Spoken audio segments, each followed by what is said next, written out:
종말은 우리가 여러 가지로 이야기할 수 있지만 기본적으로 미혹의 여러분 시기입니다. 어, 하나님의 나라가 시작되고 사탄의 모든 권세가 깨어지는 그러한 때이지만 그러나 아직 사탄이 완전히 멸망한 때가 아니기 때문에 이 종말의 시기는 미혹의 여러분 시기입니다.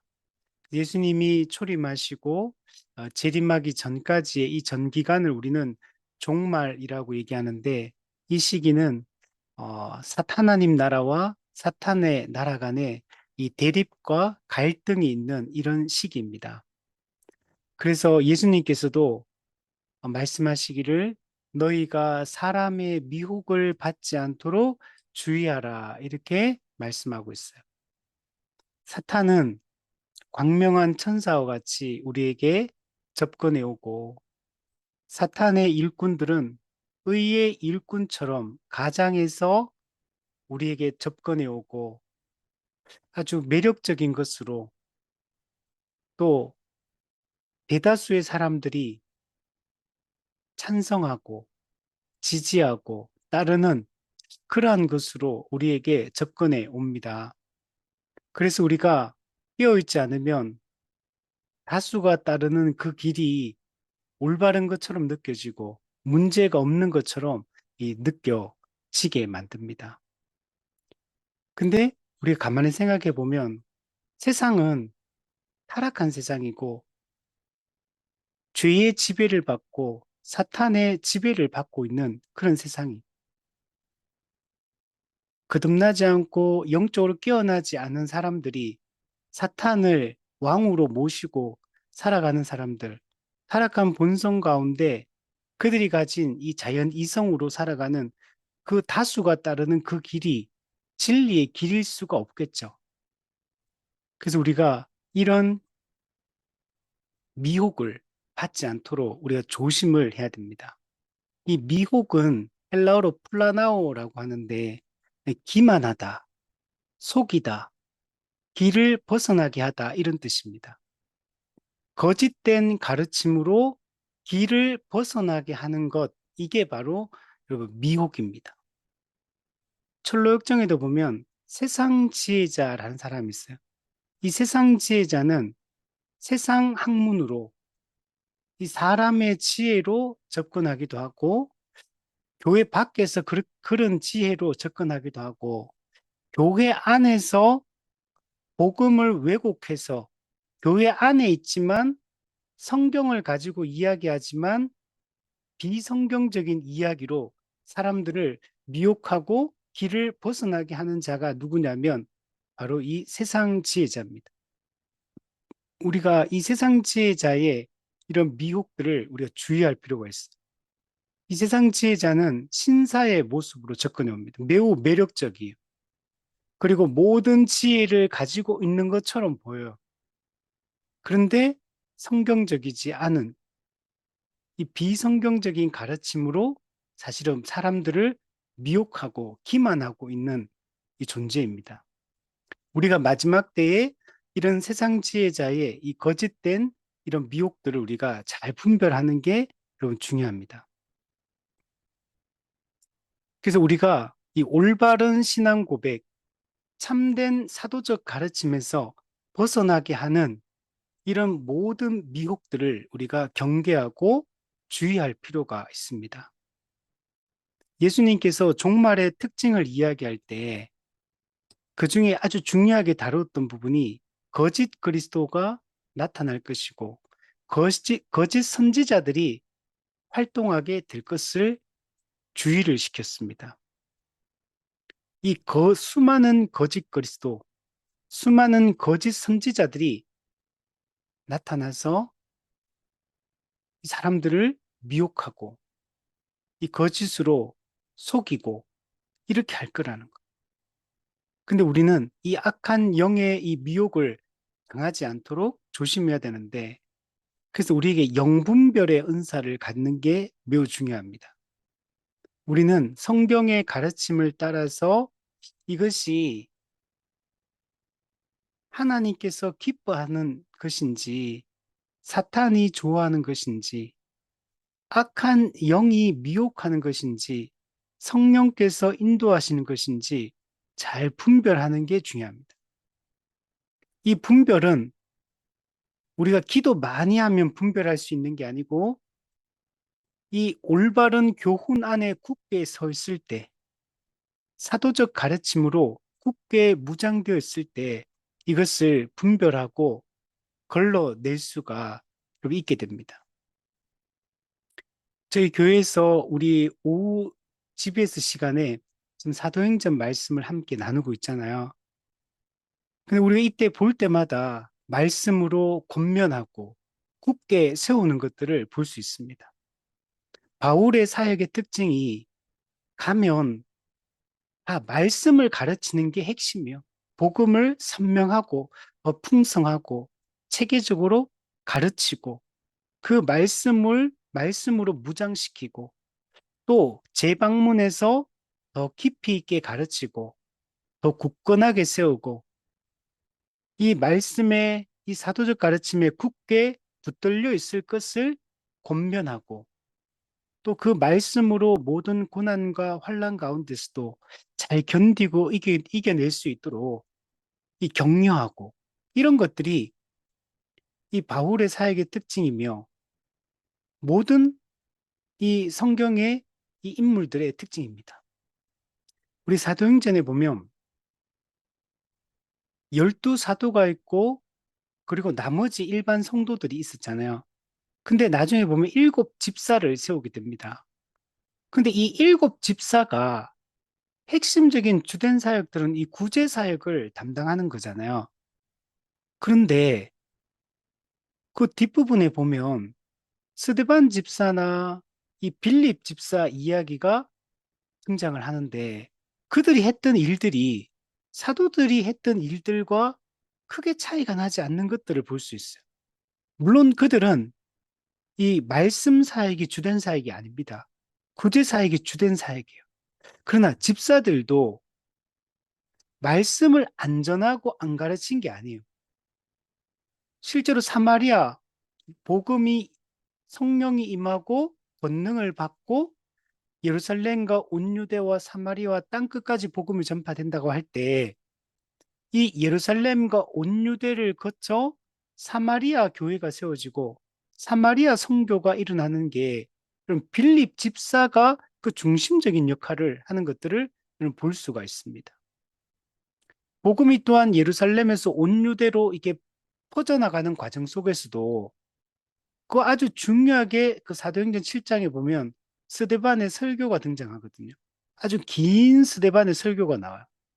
그 설교 이후에 스데반은 돌에 맞아서 순교를 최초의 기독교 순교자 스데반의 순교 이야기가 등장합니다. 근데 예루살렘에서 온 유대로 복음이 전파되는 이 중요한 여정 속에서 12사도들이 있었잖아요. 물론 베드로도 그 중요하게 고넬료 사건이나 이런 중요한 사건마다 이 이름이 등장하지만 근데 이 스데반이 그들을 이 복음을 변명하고 복음을 변호하고 복음을 설명하고 이 복음을 이 변증하고 이렇게 하는 것들을 이 볼 수가 있거든요. 그래서 우리 모두가 이 말씀을 우리 바울 서신에 보면 성도 서로 간에 피차 권면하고 가르치며 네. 우리가 이게 주된 사역이 아니라고 해서 성도들이 이 말씀을 몰라도 되거나 또는 전하지 않거나 가르치지 않아도 된다는 얘기가 아니에요. 이 사도들 그리고 나중에 목사 장로가 이 직분으로서 이 권위를 가지고 말씀 사역을 하는 것은 공적인 차원에서 이게 하는 거고 그러나 사적인 차원에서는 모든 성도가 올바르게 이 사도적 가르침과 이 올바른 이 교리 위에 굳건하게 서 있고 또 그 말씀으로 다른 사람들을 권면하고 가르치고 위로하고 하는 일들을 해야 된다는 것들을 우리 성경에서 잘 보여주고 있습니다. 지금 마지막 때 이 종말을 우리는 종말의 한복판에서 지금 살고 있고 이미 예수님이 내가 반드시 오겠다, 속히 오겠다라고 말씀하시고 벌써 시간이 2000년이 지난 시점. 2000년 전에 예수님이 오순절 성령 강림 후에 초대교회가 세워지고 사도 바울 시대에 온천하에 복음이 전파되어 땅끝까지 복음 전파되는 게 이미 완성됐거든요. 그러면 그 사도 바울 시기에 이미 예수님이 재림해도 되는 모든 조건이 다 갖춰진 상태예요. 근데 사도 바울이 1세기 때 이 복음 사역을 하고 그리고 또 하나님의 품으로 안겼잖아요. 이미 그때 온천하에 이 복음이 전파되었다. 우리 골로새서 말씀을 보면 이미 그게 성취된 걸로 이야기를 하거든요. 근데 벌써 그러고도 2000년이 지났으니까 얼마나 더 그 시기가 당겨졌겠냐. 더 가까워졌느냐. 여러분 사도 바울 시대보다 우리 시대는 훨씬 더 예수님의 재림이 가까워진 시대입니다. 베드로후서에서 예수님이 왜 이렇게 더디 오시느냐, 재림하지 않느냐, 딱 한 가지 이유를 얘기해요. 예, 회개의 기회를 주시는 것이다. 여기에 대해서 청교도 신학자들은 뭐라고 얘기하냐면 하나님이 창세전에 택한 자들, 우리 사도행전에 영생을 주기로 작정된 자들, 그들이 아직 그들이 몇 명인지도 모르지만 그들이 아직 다 돌아오지 않은 것. 그들이 다 주께서 작정하신 그 모든 자들이 다 회개하고 돌이키는 그 순간이 예수님이 재림하는 그때가 되겠죠. 근데 우리는 아무도 그때를 알 수가 없어요. 그러나 그거는 아직 많이 남았다라고 우리가 말할 수가 없어요. 그건 이미 바울 시대 때 끝났어도 되는 문제였어요. 근데 지금까지 아직 다 되지는 하나님의 그 뜻 가운데 마지막 회개의 기회를 주는 거예요. 우리 이 예수님의 이 재림 사건은 항상 성경에 보면 노아 홍수 사건과 예수님이 빗대어서 항상 설명하십니다. 노아 홍수 때 세상의 죄악이 관영함으로 심판하기로 하나님이 작정하시고 그들을 사람의 그 모든 악함 그 죄악에 대해서 심판하겠다고 말씀하시고 노아에게 120년 동안 방주를 짓게 합니다. 내가 홍수로 심판하겠다. 내가 사람 지었음을 후회한다. 라고 말씀하시면서 세상을 심판하겠다고 말씀하셨고 그래서 노아는 그 산 꼭대기에다가 배라는 거는 물가에 배를 만들어가 물에 띄워야 되잖아요. 근데 노아는 산 꼭대기에다가 배를 지어요. 하나님의 명령 가운데 하나님이 지시하신 대로 산 꼭대기에 배를 지으며 뭘 하냐면 사람들에게 하나님이 곧 홍수로 심판하신다. 하나님께 회개하고 돌아오라. 돌이키라. 120년 동안 그 외침을 노아는 그게 120년이 될지 몰랐겠죠. 근데 하나님의 뜻 가운데 방주를 만들고 준비하는 그 기간이 120년이었고 그게 곧 세상에 회개하고 돌이킬 기회를 주는 이 120년의 시간이었던 거죠. 그러나 그는 제한적인 것. 결국 주 야로 40일 동안 하늘의 창이 열리고 땅의 깊음의 샘들이 터지며 물이 솟아나서 40일 밤낮 내리며 그냥 물에 잠겨버려요. 우리가 장마철에 비 한 번 많이 오면 정말 이 홍수가 나는 것들 우리가 경험하잖아요. 40일 밤낮 하늘의 창이 열리고 깊음의 샘들이 터지면 온 세상이 잠기는 것은 쉬운 거죠. 결국에는 홍수가 나서 다 멸하기까지 깨닫지 못하였더라. 그 사람들이 회개하고 돌이키잖아요. 예수님께서 마태복음 24장에서 인자의 임함도 이와 같으리라. 근데 이제는 예수님께서 홍수로 심판하지 않고 우리 베드로 후서에 보면 불로 심판하기 위하여 지금 세상이 간직되어 있다. 이렇게 말씀합니다. 이 때도 무한정 주어지는 때가 아니에요. 하나님은 회개의 기회를 주시고 기다리시지만 그때는 제한적이고 곧 하나님은 거기에 대해서 심판하신다는 것들을 우리가 잊지 마라. 소돔과 고모라에게도 거기도 하나님 회개의 기회를 주시고 했음에도 불구하고 결국에는 다 멸망당하고 유황과 불로 심판받아서 소돔과 고모라가 멸망하는 것을 우리가 볼 수가 있습니다. 그러므로 우리는 이 종말의 때가 미혹의 시기라는 것을 기억하고 우리는 지금 쉽게 여기에 대해서 감각을 잃어버리고 살기가 매우 쉬운 시기입니다. 그 환경은 과거에 비해서 훨씬 좋아진 이 환경을 우리가 살고 있고 기술이 발전하고 문명이 발전하고 이런 시기 속에서 성경의 이야기나 예수님의 재림과 관련된 이런 심판과 이런 이야기들이 허무맹랑하게 들릴 수 있는 이런 시기를 우리가 살고 있어요. 과거에 이 무속이 이 신에 대한 이 개념이 더 이렇게 훨씬 선명한 그런 고대 사회보다 지금은 훨씬 더 이런 합리주의적 세계관이 강한 시기, 최정점의 시기를 지금 우리가 살고 있기 때문에 더더욱더 이런 것에 무감각하기가 쉬워요. 마틴 로이드 존스 목사님이 부흥이라는 책에서 이 현대 그리스도인들의 이 영적인 이 냉랭함에 대한 이야기를 합니다. 사람들의 마음이 매우 굳어 있고 아주 차갑다, 냉랭하다 이렇게 표현하고 있거든요.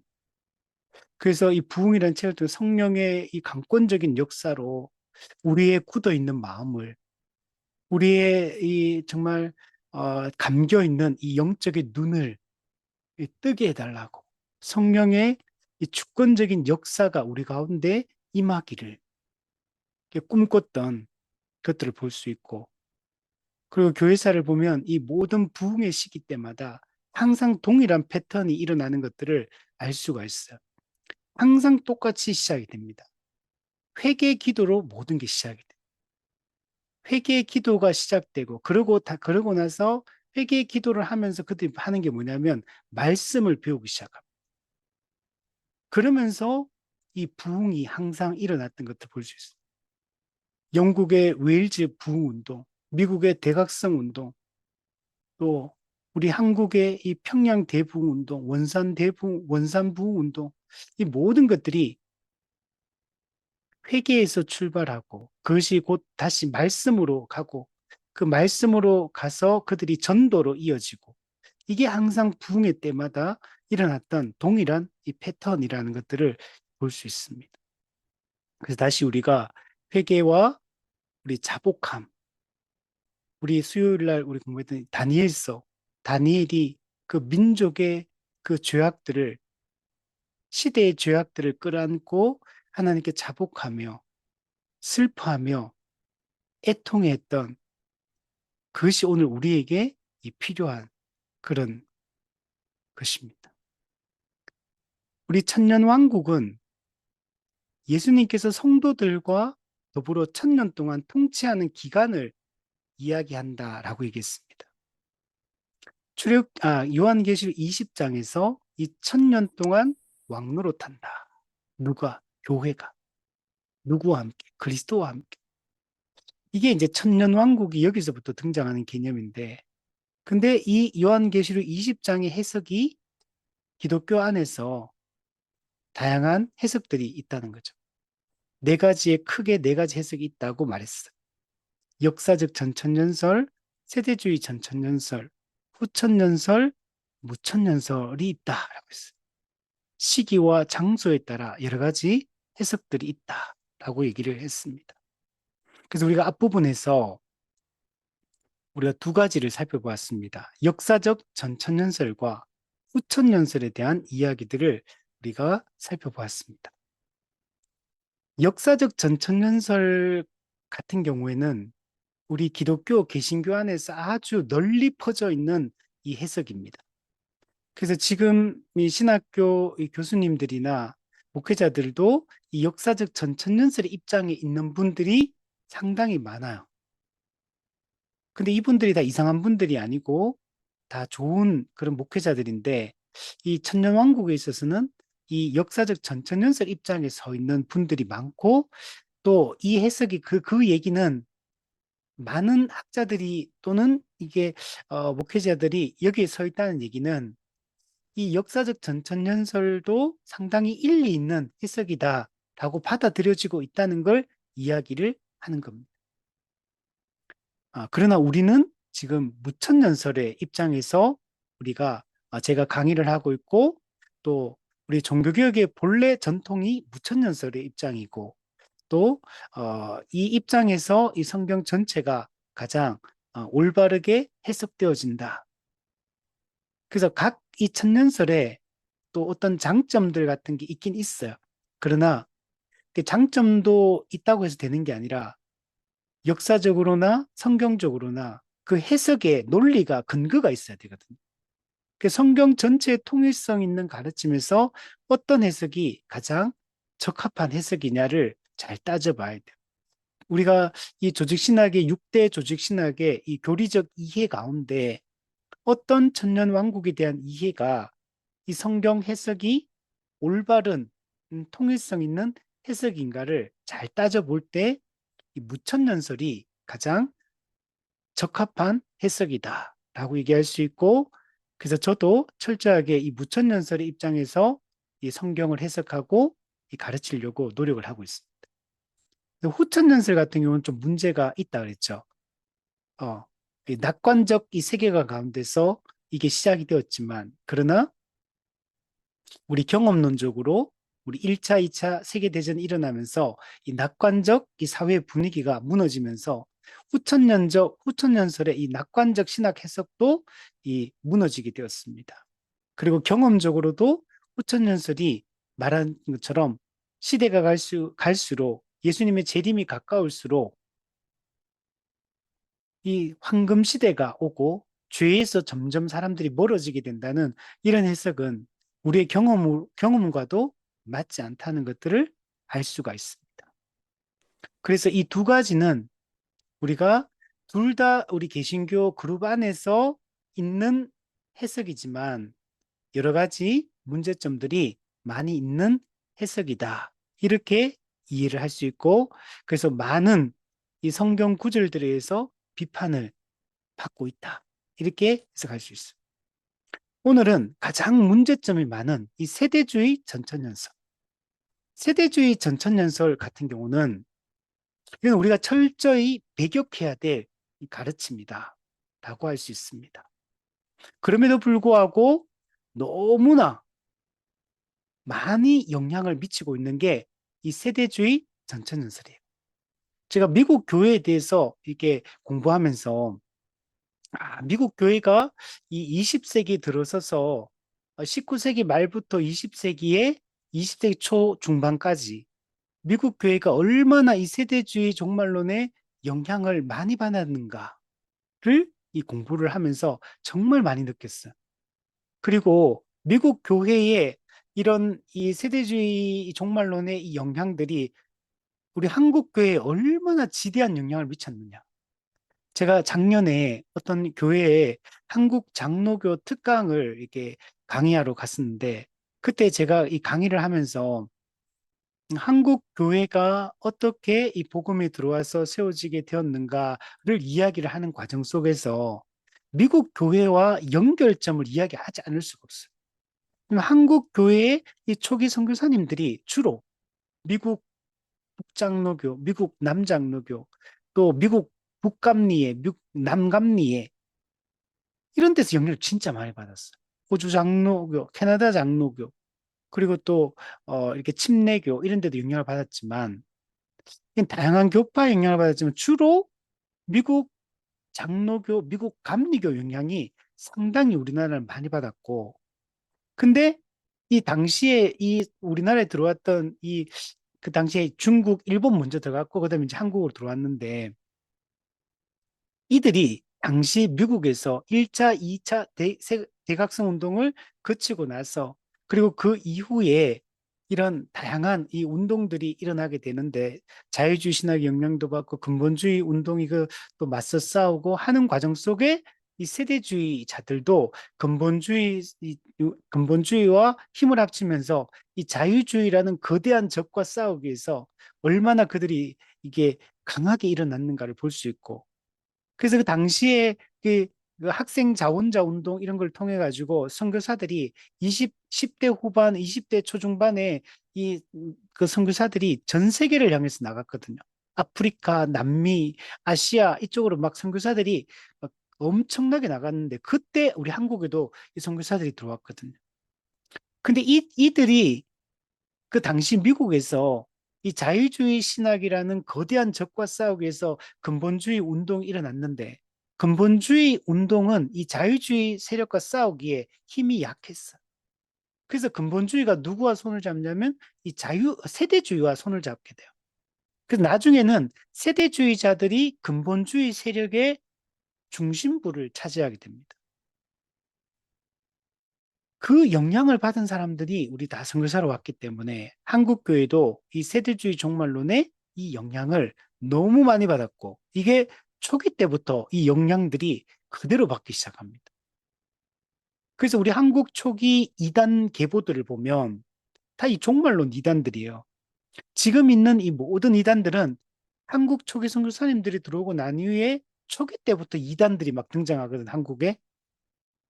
근데 그들이 다 이 사이비 종말론 이단들이에요. 그게 다 어디서 온 거냐? 이 세대주의 종말론 사상에 영향을 받은 사람들에 의해서 나타난 현상들입니다. 그게 지금까지도 한국에 얼마나 수많은 이단들이 있어요. 한국은 다 거의 100%가 종말론 이단이거든. 사이비 종말론 이단. 이것들이 다 이 세대주의 영향이다라고 얘기할 수 있는. 그만큼 이게 위험한 거고, 이 세대주의 종말론은 단순히 이론이 아니에요. 이거는 현실의 삶을 파괴하고 사회 질서를 깨뜨리는 문제고 실제 우리의 생각과 삶을 통제하고 가정을 깨뜨리고 일상의 삶을 깨뜨리는 이런 일들을 하기 때문에 삶의 방향성을 완전히 뒤바꿔 버려요. 우리가 삶에 무질서하게 만들어 버리고 이렇게 하는 게 이 세대주의 종말론이기 때문에 그걸 우리가 그리고 이 지금 세대주의 이 종말론을 그대로 받아들인 게 아니고 이단들이 이 세대주의 종말론에 다 변형시켰어요. 변형. 그래서 이게 다 짬뽕이 되고 변형되어서 지금 나타나는 현상들이거든요. 문제는 이단만 그런 게 문제가 되는 게 아니고 이단이 아닌 기존 교회 안에 있는 목회자나 신학생이나 또는 우리 그 신학교 교수들이나 이런 영향을 받고 이렇게 하는 사람이 너무 많고 성도들 중에도 너무 많고 근데 불건전한 한국 개신교 안에 있으면서 이 불건전한 종말론 사상을 퍼뜨리는 이런 것들이 얼마나 심각한 문제를 일으키고 이게 종말론이 그 사이비 종말론이 이 도피주의를 만들거든요. 현실에서 벗어나게 만들고 이렇게 하기 때문에 이게 매우 위험한 거. 실제 삶에 실제 일상에 얼마나 큰 영향을 미치는지 모릅니다. 그럼 세대주의는 2000년 교회사 가운데 기독교 역사에서 원래 존재하지 않았던 이런 종류의 사상입니다.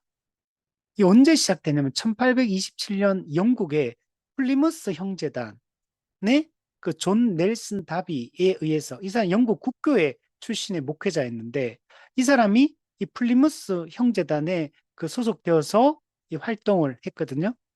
이 사람에 의해서 시작이 됩니다. 그 19세기 초반 영국에서 시작됩니다. 지금도 이 학문적으로나 지금 학문적으로는 이제 많이 이게 문제점이 드러나가지고 좀, 이렇게 과거보다는 이제 많이 약해진 상태예요. 미국 같은 경우도 이 세대주의, 미국 그 신학교들의 교파를 초월해서 이 장로교도 마찬가지예요. 이 교파를 초월해가지고 미국 신학교들의 6, 70%가 이 세대주의 종말론을 가르쳤어요. 그 정도로 이게 심각하게 가르쳐졌거든요.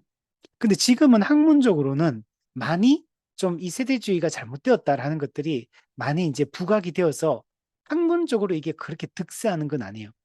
문제는 학문적으로는 득세하지 못하지만 실제 삶에서는, 목회 현장에서는, 삶 속에서는 아주 강력한 영향을 끼치고 있는 게 이 세대주의입니다.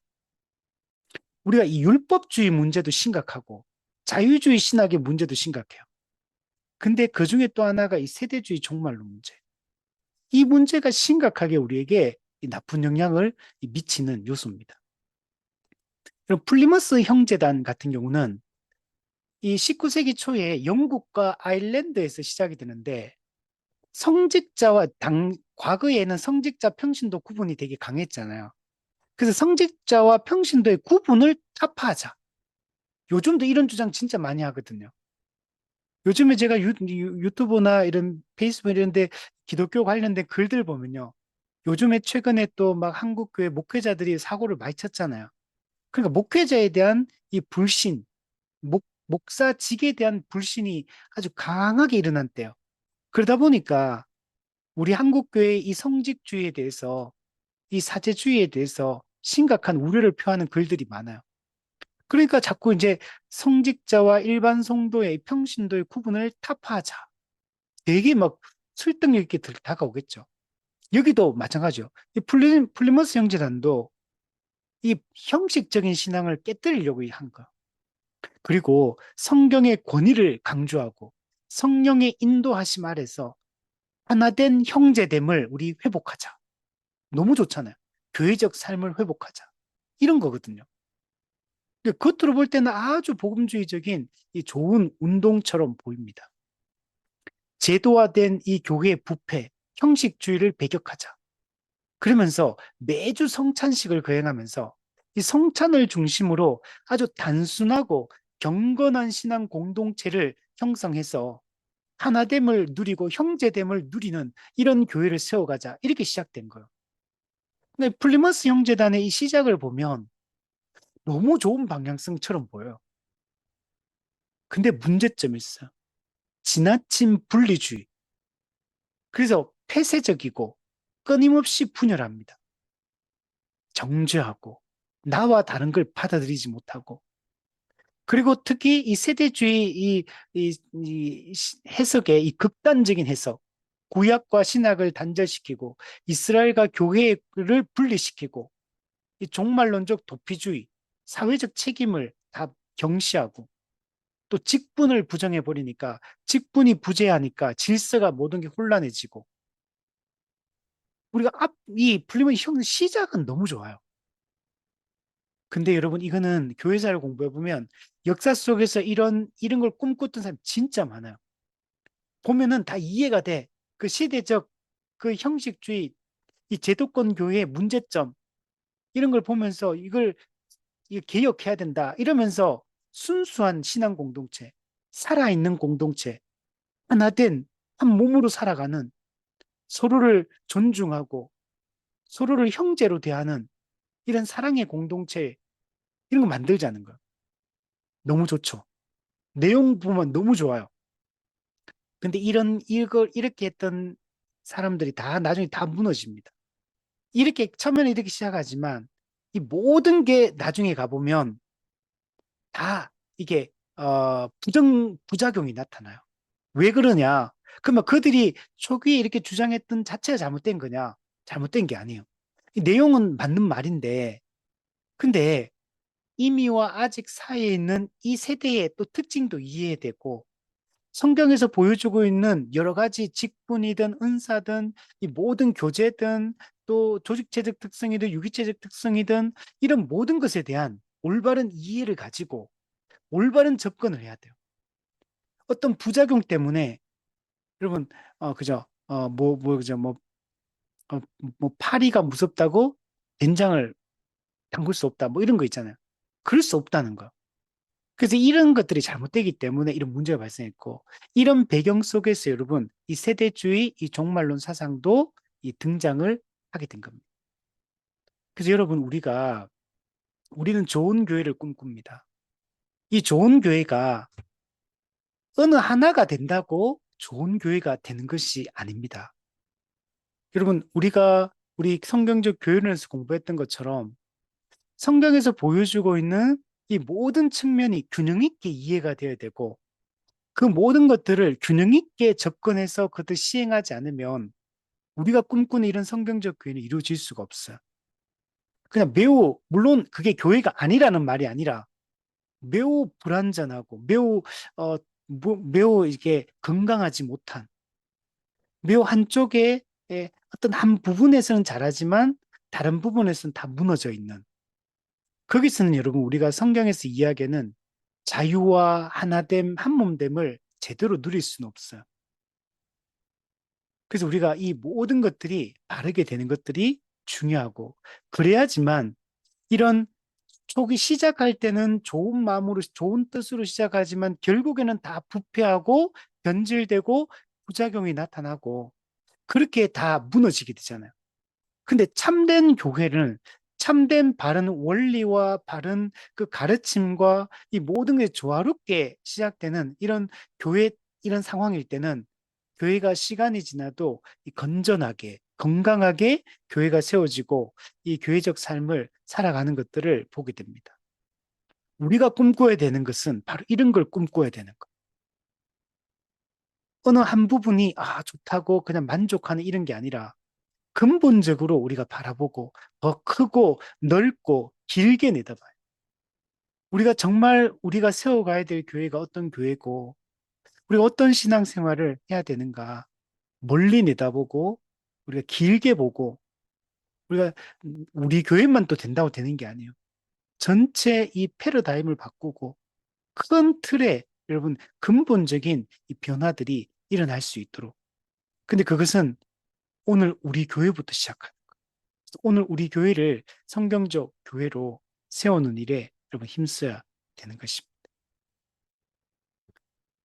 여러분, 오늘날 이 세대주의 종말론은 이 모든 사이비 종말론의 배경이 되고 이 불건전한 이 모든 운동들, 이 사상들의 이 변형, 이것이 바로 이 세대주의 종말론이다. 라는 것들을 이해를 해야 됩니다. 세대주의 전천년설의 이 대략적인 종말의 시간표를 간단하게 정리해 보면 머릿속에 그림을 한번 그려보세요. 우리 역사적 전천년설, 후천년설에 대한 얘기를 했어요. 이 도표로 우리가 이해를 딱 하면 돼. 이 도표로 생각하면서 세대주의 전천년설은 내가 지금 들으면서 내가 기존에 알고 있는 것과 어떤 지점이 차이가 있는가를 생각하면서 한번 들어보세요. 자, 예수님의 십자가 사역이 이루어졌고 그리고 이제 교회 시대가 이렇게 쭉 갑니다. 쭉 가다 보면 어떤 일이 일어나면 예수님께서 공중에 재림하십니다. 근데 공중 재림이 일어날 때 비밀스럽게 일어나요. 몰라 아무도. 우리 이단들이 신천지 이러잖아요. 그 예수님이 재림했다 이러잖아. 영적으로 재림했다. 그래가 모른다. 그 영적으로 재림하신 예수님의 영과 이만희의 그 육체가 합쳐진 그래서 이만희가 재림 예수다 이렇게 얘기하는 거거든요. 그래서 육체 영생 이렇게 얘기하는 안 죽는다는 거죠. 이런 게 다 이제 비밀스럽게 그리스도께서 이미 영적으로 재림했다 이런 것처럼 지금 이 세대주의가 얘기하는 그거예요. 교회 시대가 쭉 가다가 어느 날 비밀스럽게 예수님이 공중에 재림합니다. 하늘에 그 지금 한 예수님이 계신 그 하늘에서 우리 이 땅 지상 위에 있는 이 공중으로 재림해요. 이 공중 몇 미터 높이인지는 몰라. 근데 공중으로 재림한대요. 공중에 재림하고 비밀스럽게 재림했잖아요. 그러니까 재림했는지 아닌지 아무도 몰라. 근데 어떤 특이한 현상이 하나 일어나는데 어디 뭐 휴거가 일어나 휴거. 공중으로 들림 받는 사람들이 있어. 갑자기 우리 근데 앞으로 그 나중에 유튜브 오늘 끝나고 나서 한번 보세요. 그 유튜브 들어가면 이 휴거 영화들 많으니까 차 타고 가다가 갑자기 운전수가 옷만 남겨놓고 쏙 사라져. 휴거 당한 거. 비행기 타고 가는데 갑자기 내 옆에 앉아있던 사람이 갑자기 옷만 남겨놓고 사람이 없어. 근데 사람들은 그게 무슨 말인, 그러면 이상한 일들이 막 일어났는데 그게 뭔지는 몰라. 그러니까 막 혼란스러워, 막 세상이 온통 혼란스러워지는 이런 게 된다는 거. 자, 그거 예수님은 공중 재림했고 비밀스럽게 땅에 있는 이방인 신자들, 그러니까 유대인 말고 이방인 믿는 참된 신자들은 하늘로 올라가서 공중에서 예수님을 만나게 된다. 그리고 7년 동안 혼인잔치가 벌어진다, 공중에서. 그리고 밑에는 그러면 누가 남냐면 모든 유대인들은 다 남아있고, 신자든 불신자든, 그리고 믿지 않는 이방인들, 이방인 불신자들은 땅에 다 남아가지고 7년 동안 환란을 겪게 된다. 이게 나중에 뭐 이런 일의 중에 마지막 한 일에 해당하는 거. 그래서 7년 동안 환란을 겪게 되고, 그리고 이때 유대인 중에서도 믿는 사람이 불신자였는데 원래는 믿는 사람도 생기고, 이방인 불신자들이 땅에 다 남아 있었는데 이들 중에도 믿는 사람이 또 생기고, 죽는 사람도 생기고 막 이런 일이 일어나요. 자, 어쨌든 이렇게 7년 대환란이 지나고 나면 공중에 재림했던 예수님이 지상으로 재림합니다. 그리고 이 땅에는 어떤 일이 냐면 아마겟돈 전쟁이 일어납니다. 근데 이 아마겟돈 전쟁에서 사탄이 패배합니다. 그 사탄이 결박당해요. 그리고 예수님께서는 재림하신 예수님은 양과 염소의 심판을 하십니다. 자, 이걸 하고 나면 이제 이 땅에 이제 누가 남냐면 믿는 유대인들, 믿는 이방인들만 남게 돼. 그리고 예수님과 함께. 그러면 천년 동안 이제 문자적 지상 천년 왕국이 이루어집니다. 그래서 이 땅에서 쭉 살아요. 근데 이 중에서 처음에는 다 믿었잖아요. 근데 좀 나중에 가면 애기들이 막 태어나는데 불신자들이 막 태어나. 그 나중에 또 최후 심판 때 또 심판받아요. 그래서 이제 천년이 딱 차게 되면 어떻게 되냐? 예수님이 이제 최후 심판을 하신다. 이때 최후 심판하기 전에 어떤 일이 있냐면 곡과 마곡의 전쟁이 또 일어난다. 그래서 사탄의 최후 전쟁, 마지막 전쟁을 하는데 이때 예수님께서 백보자 심판, 우리 요한계시록 19장에는 흰 보자 심판, 그래서 최후 심판이 이루어지고 새하늘과 새 땅이 이루어진다. 근데 이 새하늘과 새 땅은 이, 이 회복된, 이 갱신된 지구를 이야기하는 게 아니에요. 세대주의는 이곳이 아니에요. 그래서 세대주의는 새하늘과 새 땅에서의 삶을 어떤 물질적인 삶이라기보다는 어떤 영적으로 하나님을 예배하며 살아가는 게 새하늘과 새 땅에서의 삶이다. 이렇게 해석을 합니다. 자, 이게 기본적인 세대주의자의 모습이고, 그리고 세대주의는 천국과 하나님 나라도 또 구별합니다. 하나님 나라는 유대인들이 들어가서 누리는 걸 상징하고, 천국은 이방인 교회, 에클레시아, 이게 이방인들이거든요. 이방인들이 누리는 곳이 천국이다. 근데 그 두 개가 같은 곳인지 그는 명확하지 않지만 어쨌든 천국과 하나님 나라도 구별해요. 그리고 새하늘과 새 땅은 유대인 중심의 세상이고 유대인이 주류층을 형성하게 됩니다. 그러면 교회는 뭐 하냐? 유대인들을 새하늘과 새 땅에서 섬기는 게 교회의 역할이에요. 이렇게 이루어지는 이 세상이 새하늘과 새 땅이 만들어진다. 이게 기본적인 세대주의 전천연설. 이거는 고전적 세대주의자들이 주장하는 바. 여기서 조금씩 변형시켜가지고 좀 다르게 주장하는 수정 세대주의자들도 있거든요. 그러나 근본적으로는 세대주의 기본 틀과 그 내용들을 공유하고 있다는 걸 알 수가 있습니다. 자, 이걸 좀 더 세부적으로 한번 생각해 보면, 자, 우선 교회 시대가 이렇게 쭉 가다가 예수님의 공중 재림이 있다. 자, 비밀스럽게 공중에 재림한다. 이때 교회는 휴거한다. 우리 데살로니가전서 4장 17절. 구름 속으로 끌어올려. 타번역 보면 끌어올려져. 이렇게 해요. 여기서 끌어올려져. 끌려 올라가. 요게 이제 휴거라는 단어거든요. 공중으로 들림 받는다 이거요. 자, 이게 일어나게 될 것이고, 그리고 땅에는 모든 유대인들은 다 땅에 남아 있는다. 이방인 참된 신자들만 휴거당하고, 이방인 불신자들은 다 땅의 유대인들과 함께 남는다. 이렇게 좀 보는 겁니다. 여러분, 휴거의 대상은 신약 시대 때 이 죽은 신자들, 그리고 공중 재림 때 살아있는 참된 신자들. 이들은 신령한 몸으로 바로 변화가 되어서 이제 휴거돼서 올라간다. 요게 이제 휴거의 두 대상이다. 이렇게 이야기를 할 수 있습니다. 자, 그리고 그럼 하늘에 이제 올라가서 휴거당한 이방인 신자들은 공중에 재림하신 예수님과 함께 7년 동안 혼인잔치, 혼인잔치가 일어납니다. 그래서 천국의 그 공중에서는 잔치가 벌어지는 축제가 열리는 축제가.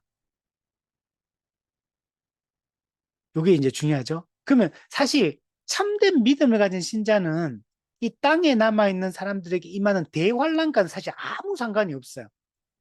참된 믿음을 가진 사람은 대환란 자체가 없어요. 근데 우리가 이때까지 한국교회에서 배웠던 거 생각해 보세요.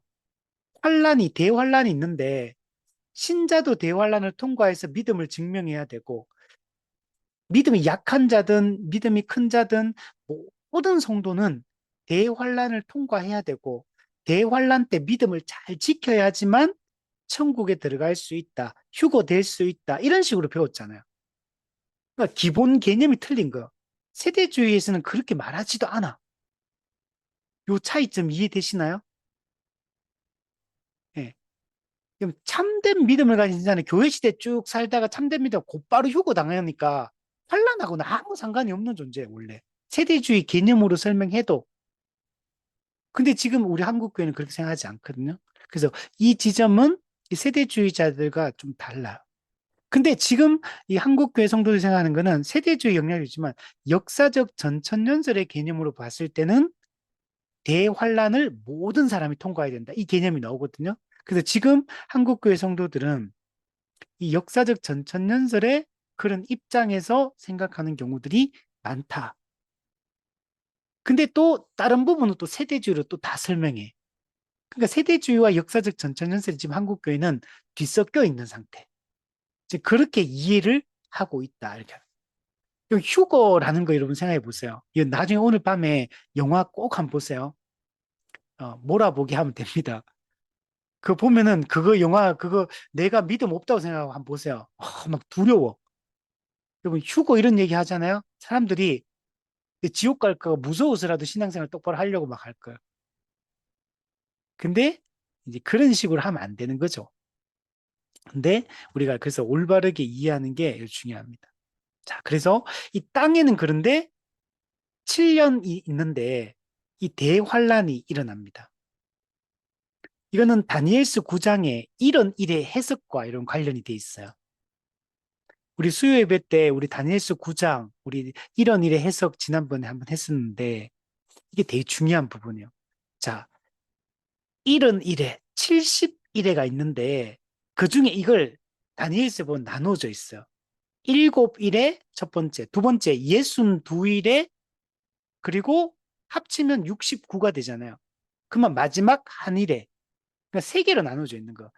7일에 62일에 마지막 한 일에 이렇게 딱 나눠집니다. 자, 이걸 세대주의자들은 어떤 식으로 해석하냐? 그걸 한번 설명해 보면 이런 해석에서 이 모든 게 등장하는 거거든요. 그러니까 이 세대주의 이 요한계시록을 이해를 하려면 다니엘서 9장에 나오는 이 이런 일회를 이해 못하면 세대주의가 왜 등장하게 됐는지를 이해를 못하게 돼 있어요. 그래서 이 다니엘서와 매우 밀접하게 세대주의 신학이 요한계시록하고 연결되어서 설명되어지고 있고 이게 바울 서신과 또 예수님의 그 감람산 설교의 해석과도 밀접하게 연관되어서 세대주의자들이 이걸 다 꼬아놓은 것.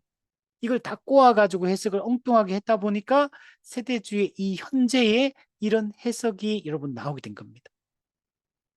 근데 세대주의를 공부해보면 세대주의가 상당히 논리적이라는 걸 알 수가 있어요. 물론 아는 사람이 보면 그 허점들이 보이지만 이걸 잘 우리 걸 정확한 걸 모르는 사람이 세대주의 이야기를 들으면 매우 체계적이고 매우 논리적이고 매우 모든 게 이 아구가 딱딱딱딱 맞는 것처럼 느껴지게 돼 있어요. 이단들처럼.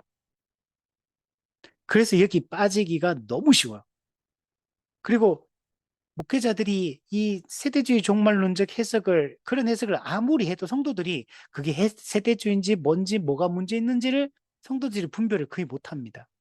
왜냐하면 올바른 해석이 뭔지를 모르기 때문에.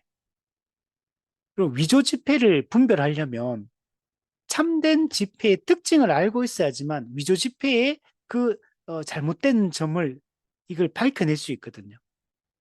올바른 복음에 대한, 올바른 종말론에 대한 이해가 안 갖춰져 있으면 이런 세대주의적 해석, 이런 다른 해석들을 들었을 때 좀 거의 분별을 못 합니다. 성경 가지고 딱딱딱딱 얘기하면요. 그게 전혀 전혀 막 허무맹랑한 얘기처럼 안 들려요. 성경 본문 들어가가지고 이건 이런 의미입니다. 이건 이렇게 딱딱 나가잖아요.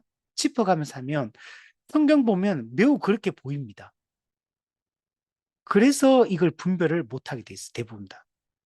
그래서 이 종말론과 관련해서는 제대로 된 걸 알고 있어야지만 이걸 분별해 낼 수가 있습니다. 자, 그래서 일곱 일에는 어떻게 해석하냐면 아닥사스다 칙령부터 수룹바벨 성전 재건까지 요 사이가 일곱 일이다. 이렇게 해석을 합니다. 근데 이거는 문제점이 있어요. 우리 무천년설은 그렇게 해석 안 하거든요. 아닥사스다 칙령이 아니고 고레스 칙령부터 성전 재건, 스룹바벨 성전 재건까지가 일곱 일이다. 이렇게 해석을 해야 됩니다. 이게 올바른 해석이에요.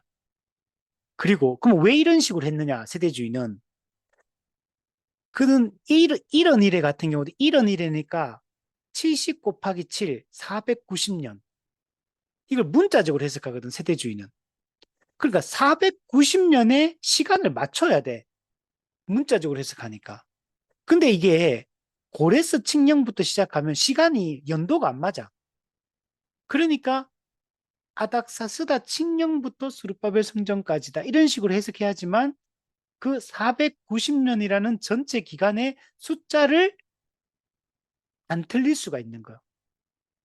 그러니까 이걸 바꾼 거예요. 근데 성경에는 명백하게 돼 있거든요. 그래서 이 아닥사스다 칙령이 고레스 칙령은 538년에 실제로 역사 속에서 일어났는데 아닥사스다 칙령은 BC 445년입니다. 그리고 원래 스룹바벨 성전 재건은 516년이에요. BC 516년. 근데 이 사람들은 스룹바벨 성전은 BC 396년이다. 이렇게 해석합니다. 이거는 역사적으로 이거는 팩트 자체가 틀린 거예요. 근데 이런 식으로 할 수밖에 없는 거는 이런 일을 문자적으로 맞추려면 이게 이렇게 할 수밖에 없어요. 여러분, 거짓말을 한번 하면 그 거짓말을 내가 이게 그걸 내가 계속 주장하기 위해서는 또 다른 거짓말을 또 해야 돼. 또 다른 거짓말을 또 했어. 그러면 그 거짓말들 다 맞춰야 되잖아요. 그러면 또 다른 거짓말을 또 해야 되잖아요. 마찬가지로 세대주의는 어느 하나의 해석을 이런 식으로 딱 하니까 그 다음에 이 아구가 맞으려면 다른 걸 수정할 수밖에 없는 거. 그럼 왜 이렇게 하느냐? 이게 신약의 이 성경 해석과 관련돼 있어요. 마지막 하늘에 대한 성경 해석과 관련돼 있어. 이런 것들을 다 끼워 맞추려고 하니까 이 모든 게 이런 식으로 변형이 안 되고는 안 되는 거예요. 그래서 해석을 이렇게 딱 해. 근데 이들의 이 주장만 보면 매우 논리적입니다. 그냥 허무맹랑한 얘기가 아니에요. 이 딱딱 아구를 딱딱 맞춰놨어. 근데 사실은 이 팩트를 변형시켜가지고 이 아구를 맞춰놓은 이런 겁니다. 자, 두 번째. 62일에 스룹바벨 성전 재건이부터 시작해서 예수님의 십자가 죽음과 부활까지. 스룹바벨 성전 재건, 예수님의 십자가 죽음과 부활. 이까지의 전체 기간이 62일에, 62일에다. 이렇게 얘기합니다. 이것도 잘못된 거. 우리 무천년설은 스룹바벨 성전 재건부터 예수님의 성육신까지, 십자가 죽음이 아니고 성육신까지가 62일에다. 성경에 보면, 그 보면 기름 부음 받은 자에 대한 얘기를 하거든요. 그래서 이거는 성육신 때까지로 해석해야 된다. 그래서 이것도 해석의 차이점이 있습니다. 자, 그리고 예수님이 이제 십자가 죽으시고 부활하셨죠. 그리고 예수님이 재림할 때까지 요 기간이 교회 시대잖아요. 근데 세대주의는 이런 일회를 7일에 62일에 그리고 마지막 한 일에는 공중재림과 지상재림 요 사이 7년을 마지막 한 일이라고 서 요한 그 세대주의는 해석하거든요. 그러면 문제는 예수님의 죽음과 부활과 예수님의 공중재림까지 요 사이 요 교회 시대 요거는 그러면 숫자가 모자라 71회 중에 490년 중에 나머지를 계산을 그렇게 하다 보니까 요거는 뻥 비어버리는 거야. 빈 공간이 생긴 거야. 이 교회 시대가. 지금 우리가 살고 있는 이 이미와 아직, 이 초림, 요 시기가 빈 공간이 생겨버려서. 그래서 세대주의는 이걸 뭐라 그러냐면 이 교회 시대를 이 괄호 있잖아, 괄호. 대괄호의 시대다. 이렇게 해버려. 이거 말도 안 되는 거죠, 사실은. 말도 안 되는 건데 자기 논리를 하나를 이걸 주장을 하니까 이 주장을 맞추기 위해서 나머지를 수정할 수밖에 없고 수정하다 보니까 또 빵꾸가 났어. 그럼 이 빵꾸에 대한 설명도 해야 되거든. 그러니까 이 교회 시대는 대괄호의 시대다. 그리고 이 교회는 누굽니까? 이방인 신자들이 주축을 이루고 있거든. 그래서 이 이방인 신자로 구성된 이 교회는 삽입된 세대다. 네. 이거는 주인공이 아니고 유대인이라는 주인공이 있는데 그들을 섬기고 돕는 어떤 인세대, 삽입된 세대다. 대괄호 시대의 사람들이다. 그 약간 들러리처럼 이렇게 해석을 하고 있는 겁니다. 그러니까 이것도 문제가 있죠. 그런데 그들은 다 이렇게 또 설명합니다. 자, 그리고 나서 이제 교회 시대가 그래 대괄호 시대가 쭉 가다가 이제 예수님이 공중 재림을 하는 거 비밀스럽게 비밀리에 공중 재림을 하고 마지막 한일회가 시작됩니다. 예수님의 공중 재림 그리고 7년 대환란 그리고 예수님의 지상 재림 즉 세대주의는 재림이 두 번에 걸쳐 이루어지는 거예요. 이중 재림 우리 개혁주의에서 이중 예정 선택과 유기처럼 여기서 이중 재림 공중 재림 예수님의 지상 재림 이중 재림을 얘기해요. 근데 왜 그럼 이렇게 이것도 이렇게 얘기하느냐 자기들의 이 모든 주장들을 해보면 요한계시록 해석을 이렇게밖에 할 수 없어요. 그래서 이제 이게 모든 게 중요한 몇 가지 글 자기가 주장했던 바를 고수하기 위해서는 해석을 다 이런 식으로 안 하면 아구가 안 맞기 때문에 이게 모순되고 충돌되기 때문에 모든 해석을 이렇게 끼워 맞춰 놓은 거예요. 그래서 이 마지막 한 일에 공중재림, 지상재림 요 사이를 이야기한다. 근데 요것도 이제 반반 나눠요. 성경에 보면 절반으로 나눠져 있거든요. 한일의 절반. 그걸 전반기 3년 반, 7년 중에 전반기 3년 반, 그 다음에 후반기 3년 반, 한때, 두때, 반때라고 씁니다. 요한계시록 보면. 한때 1년, 두때 2년, 반때, 반년, 3년 반, 7년 중에 문자적으로 다 해석하거든. 그래서 이 예수님의 공중 재림 이후에 누가 나타나냐면 이 땅에는 적그리스도가 등장합니다.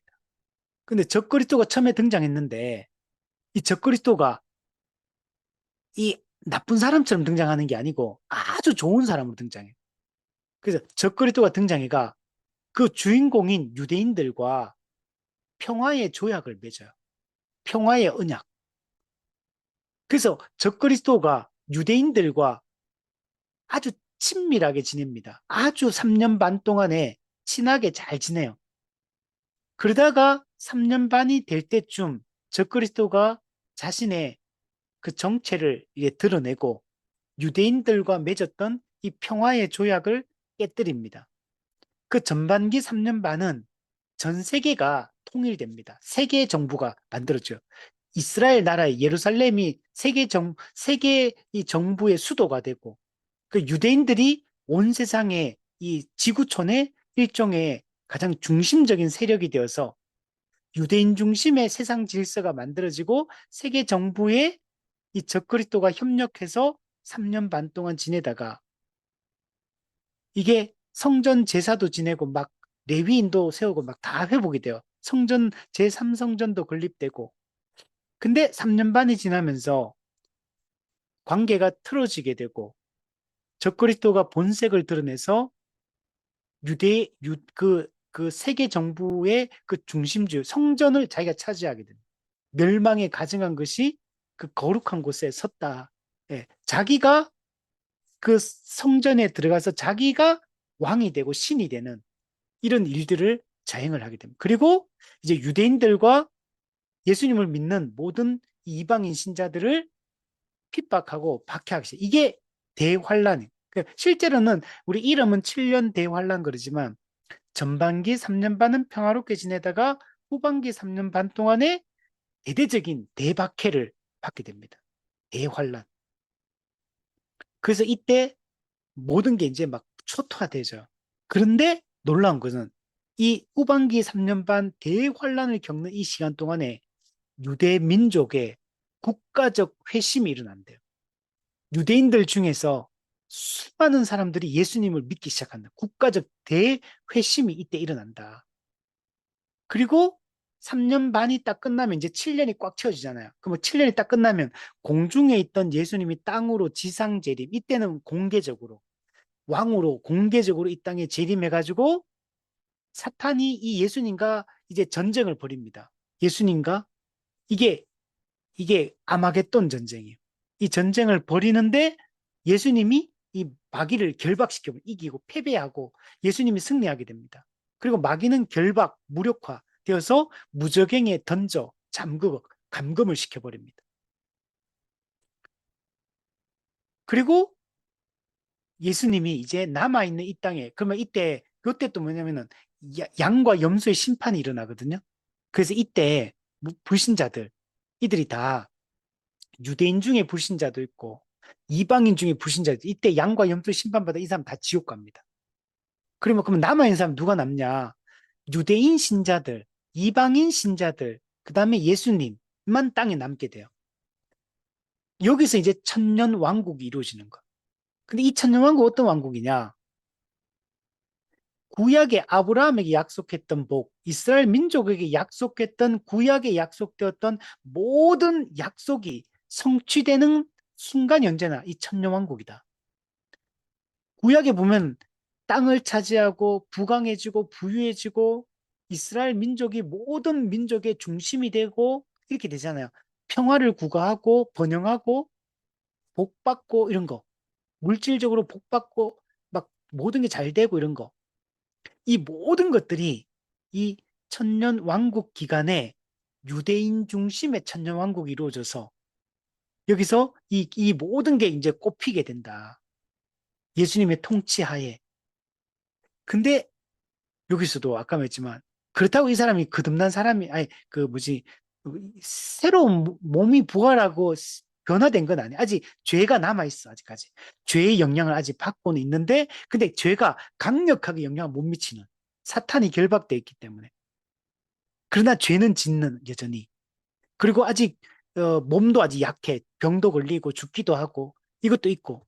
또 이제 처음에는 유대인 이방인 신자들만 있었는데 시간이 1000년이라는 시간을 사는 동안에 아기들이 막 자녀들이 막 태어났는데 막 안 믿어. 그러니까 불신자들이 막 생겨요. 그러니까 이 1000년이 딱 끝나면 이제 뭐가 일어나냐면 이제 그 백보자 심판, 최후 심판이 예수님에 의해서 이루어지게 되고 이걸 이루어지기 전에 사탄의 최후의 마지막 한 번 잠깐 노임을 받거든요. 노임을 받고 이제 예수님과 다시 예수님을 공격하고 교회를 공격하는 이런 일들을 하는데 이게 뭐냐? 곡과 마곡의 전쟁이다. 이 곡과 마곡의 전쟁을 일으키지만 결국 예수님이 완전하게 멸망시키고 그리고 최후 심판 이걸 이걸 시행하고 그리고 이제 새 하늘과 새 땅이 이루어진다. 이제 이게 지금 세대주의가 이야기하는 이 방법이에요. 그리고 이 신자가 부활하는 것도 부활이 세 번에 일어나요. 공중 재림 때 이방인 신자의 부활이 한 번 있고, 그 다음에 예수님 지상 재림 때 또 7년 대환란 기간 동안에 죽은 사람도 있잖아요. 유대인 중에 구약 시대 때 죽은 사람들, 또 7년 대환란 기간 중에 죽은 이방인 신자들, 또 유대인 신자들, 이들이 또 부활해가지고 예수님과 함께 천년왕국에 들어가고, 예수님 또 천년왕국이 끝나고 그때 그 불신자들이 또 구약의 그 이방인 불신자들 부활하고, 그리고 또 천년왕국 기간 중에 안 믿고 죽은 불신자들 또 부활하고, 천년왕국 기간에 살아있는 이 불신자들, 이들도 여기서 심판을 받고, 그래서 이제 모든 심판이 이루어지게 된다. 이제 이렇게 이야기를 합니다. 그리고 새하늘과 이제 새 땅이 여러분 이루어지게 되는데, 이 새하늘과 새 땅도 우리가 생각하는 새하늘과 새 땅하고는 조금 달라. 아까도 얘기했지만 하나님 나라, 유대인 중심의 하나님 나라와 교회 이방인 신자들이 들어가는 천국이 조금 다르게 설명해요. 교회와 하나님 나라를, 천국과 하나님 나라를 다르게 설명하고, 유대인들이 주인공이고 교회는 들러리로 유대인을 섬기며 영원히 살아간다. 그리고 처음 하늘과 처음 땅이 성경에 없어졌다 그러거든요. 처음 하늘과 처음 땅이 없어지고 새 하늘과 새 땅이 되었다 이렇게 말하기 때문에, 그래서 이걸 그대로 문자적으로 해석해서 처음 하늘과 처음 땅이 없어졌으니까 이 지구는 사라지는 거. 그럼 새 하늘과 새 땅이 어딘가에 만들어지는데, 이거는 회복된 이 지구는 아닌 거예요. 회복된 피조 세계는 아닌 거예요. 그래서 이 세대주의는 영으로 예배를 드린다. 근데 그 새 하늘 새 땅이 어딘지는 몰라요. 그다음 우리가 한국교회 성도들 그렇잖아요. 우리 이 회복된 갱신된 이 세상이라고 생각 안 하잖아요. 그게 다 이 세대주의 영향인 거예요. 불타 없어지고 세상은 처음 하나가 처음 다 불타 없어지고 새로운 어떤 세상, 새하늘 새 땅. 그런데 그거는 물질적 이런 세상이라기보다는 영으로 예배드리는 세상. 이게 만들어진다. 근데 그 중심은 누구냐? 주인공은 유대인이다. 천년왕국도 구약시대 때도, 천년왕국도, 또 완성된 하나님 나라도 전부 다 유대인 중심의 세상이에요. 근데 이 신약시대의 교회시대의 그 이방인 신자들, 아까도 말했지만 대과로의 시대, 이 모든 걸 끼워 맞추다 보니까 그냥 이 낀 세대가 하나가 등장하게 된 거예요. 이 교회라는 거는 원래 하나님의 계획 속에는 없던 존재예요. 교회라는 거는. 근데 이게 이 모든 이 과정 속에서 그냥 중간에 약간은 좀 계획의 실수 같은 거죠. 원래 계획에는 없는 건데 이제 이런 것들을 끼워 맞춰서 이게 등장을 하게 된 겁니다. 자, 그리고 마지막으로 우리 천년왕국설에서 계시록 19장과 21장 해석이 중요하다고 그랬잖아요. 세대주의는 이걸 다 문자적으로 해석하고 연대기로 시간 순서로 해석을 하거든요. 자, 그 핵심 내용만 한번 보면, 우리 성경을 한번 펴서 다시 한번 보면 계시록 19장 11절에서 21절, 백마탄자가 공의로 심판하는 내용이라고 했죠. 백마탄자, 예수님의 군대와 하늘 군대와 짐승의 군대가 전쟁을 벌일 거고, 그 백마탄 예수님이 두 짐승을, 적그리스도와 거짓을 잡아서 유황불 붙는 못에 던져 넣는 내용이라고 했죠. 이걸 세대주의자들은 언제 때로 이해하냐면, 예수님이 공중 재림하고 7년 대환란이 지나고 지상 재림했을 때, 아까 전에 그 아마겟돈 전쟁이 있고 양과 염소의 심판이 있다 그랬죠. 지상 재림했을 때 그때 일어나는 일이라고 보는 거예요. 이때 이 적그리스도와 거짓 선지자가 멸망한다. 이때 사탄이 결박당한다. 우리는 이걸 언제라, 이게 재림 때 예수님이 최종적으로 재림하셔서 최후 심판 시행하는 걸로 무천년설은 이해한다 했잖아요. 근데 요거는 아직까지 천년 왕국이 시작되는 그 시점, 7년 대환란이 끝나는 그 시점에 이루어지는 일이다. 이렇게 해석을 합니다. 자, 두 번째. 계시록 20장 1절부터 3절. 요거는 우리 무천년설은 이걸 그 예수님 초림 때 십자가 사건 때 일어났던 일이다. 이렇게 해석했잖아요. 요거는 근데 세대주의는 예수님의 지상 재림 때 사탄이 결박되어서 1000년 동안 무저갱에 감금되는 것으로 해석합니다. 그러니까 우리는 이중 재림 개념이 없잖아요. 근데 여기는 이중 재림 개념이 있기 때문에 공중 재림했을 때가 아니라 지상 재림했을 때 이 사탄의 결박과 무저갱에 던져 잠궈서 만국을 미혹하지 못하게 하는 이 일이 일어날 거다. 이 때를 뭐라고 하냐면 사탄의 멸망의 1단계라고 봐요. 사탄의 멸망의 1단계. 사탄의 멸망의 2단계는 언제냐? 천년 왕국이 끝나고 최후 심판할 때. 그때가 사탄의 완전한 멸망이 이루어지는 2단계다. 이런 식으로 해석을 하는 겁니다. 그러니까 이것도 그러니까 계시록 20장 1절 3절 완전 다르죠. 우리는 초림 때 일어나는 일이고 이때는 지상 재림 때 일어난다. 이런 식으로 얘기를 하는 거예요. 자, 세 번째. 4절부터 6절까지 내용은 이제 이것도 언제냐? 예수님이 지상 재림 이후에 그리스도가 1000년 동안 지상에서 왕노릇하는 기간, 즉 천년 왕국 때 일이다. 이렇게 해석합니다. 무천년설은 천년왕국을 초림과 재림 사이 이 전체 기간을 영적 천상 천년 왕국이라고 그랬잖아요. 근데 여기는 그게 아니라 지상 재림, 공중 재림, 7년 대환란, 지상 재림, 천년 왕국, 고 천년 왕국 기간. 요때 일어날 일을 해석하고 있다. 이런 식으로 해석을 하고 있습니다. 그리고 이때는 구약 이스라엘 민족에게 약속되었던 모든 것들이 구약 성경이 다 성취되어서 이 천년 왕국 기간에 모든 것들이 완벽하게 갖춰지게 될 거다. 번영하고 번성하고 강력해지고 세상의 중심이 되고 모두가 부러워하는 이런 유대 왕국을 하나님 나라와 물론 다르지만 대단한 그 다윗 시대, 그 다윗 왕국, 솔로몬 왕국 같은 그런 세상이 황금 시대가 펼쳐지게 될 거다. 이렇게 해석을 하는 겁니다. 이것도 해석이 차이가 있다라는 것들을 알 수가 있습니다.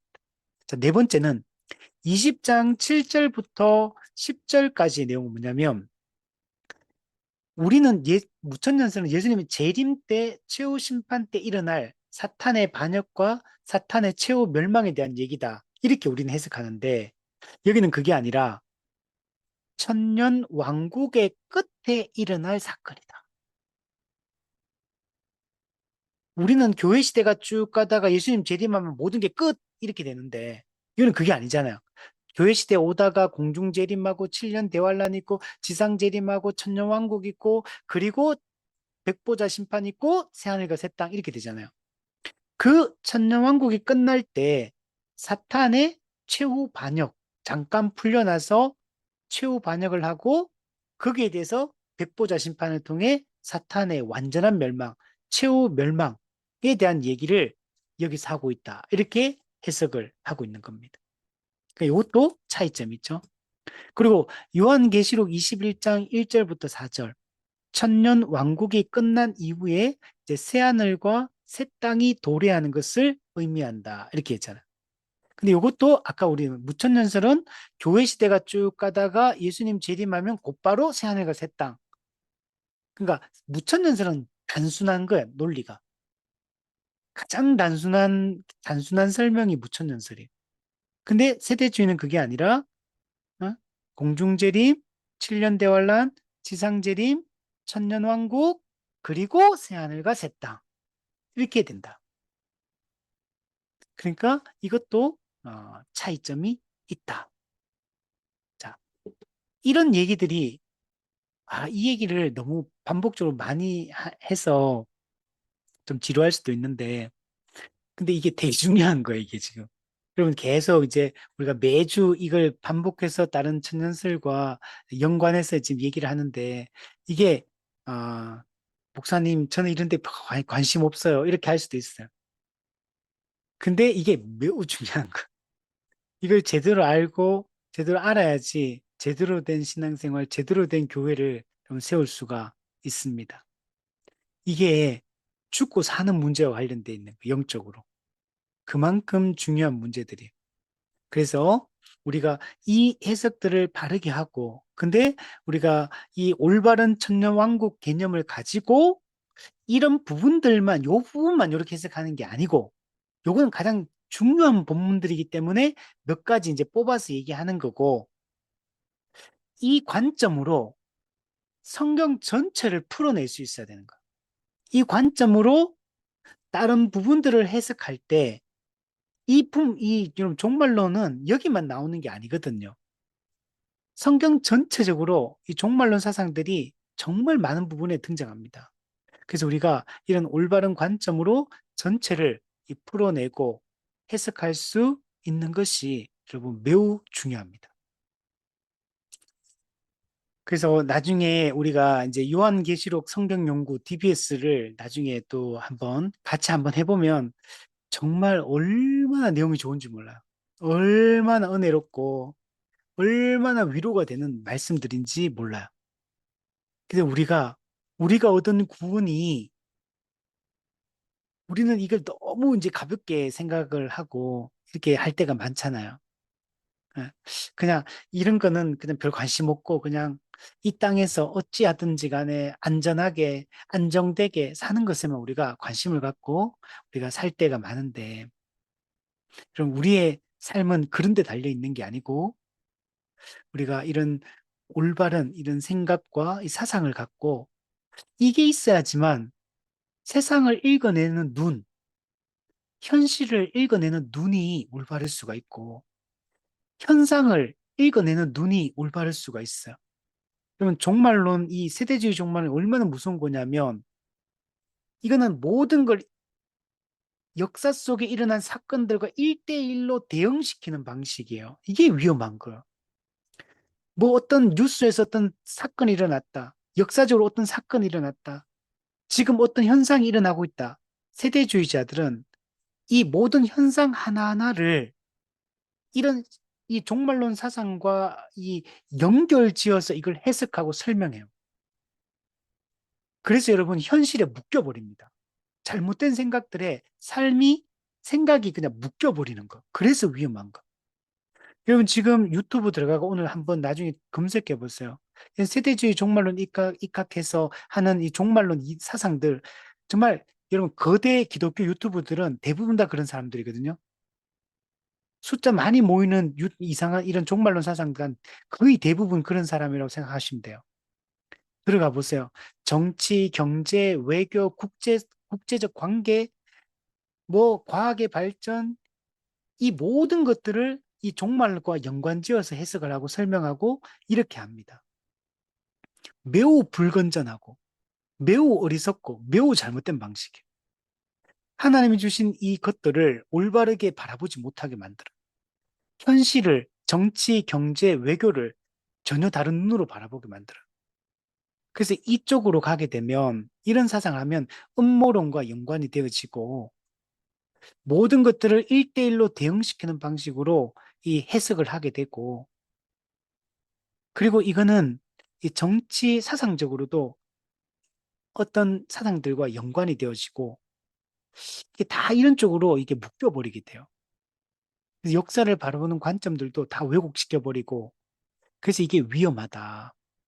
그래서 우리가 올바른 것들을 알고 바르게 이 현실을, 이 우리의 이 삶의 현장을 또는 나의 정황과 우리가 가는 길을 올바르게 바라보고 평가할 수 있는 이런 눈을 갖는 게 여러분 중요합니다.